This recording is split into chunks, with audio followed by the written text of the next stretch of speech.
guess how much I love you?" Little Nut Brown Hare, who was going to bed, held on tight to Big Nut Brown Hare's very long ears. He wanted to be sure that Big Nut Brown Hare was listening. "Guess how much I love you," he said. "Oh, I don't think I could guess that," said Big Nut Brown Hare. "This much," said Little Nut Brown Hare, stretching out his arms as wide as they could go.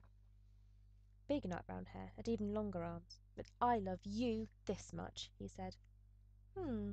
That is a lot," thought Little Nut Brown Hare. "I love you as high as I can reach," said Little Nut Brown Hare. "I love you as high as I can reach," said Big Nut Brown Hare. "That is quite high," thought Little Nut Brown Hare. "I wish I had arms like that." Then Little Nut Brown Hare had a good idea. He tumbled upside down and reached up the tree with his feet. "I love you all the way up to my toes," he said. "And I love you all the way up to your toes," said Big Nut Brown Hare, swinging him up over his head. "I love you as high as I can hop," laughed Little Nut Brown Hare, bouncing up and down. "But I love you as high as I can hop," smiled Big Nut Brown Hare, and he hopped so high that his ears touched the branches above. "That's good hopping," thought Little Nut Brown Hare. "I wish I could hop like that."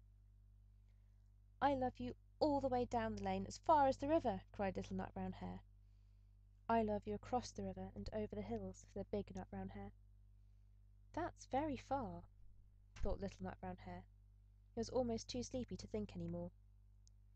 Then he looked beyond the thorn bushes, out into the big, dark night. Nothing could be further than the sky.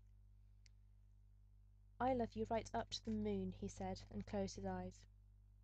"Oh, that's far," said Big Nut Brown Hare. "That is very, very far." Big Nut Brown Hare settled Little Nut Brown Hare into his bed of leaves. He leaned over and kissed him good night. Then he lay down close by and whispered with a smile, "I love you right up to the moon, and back."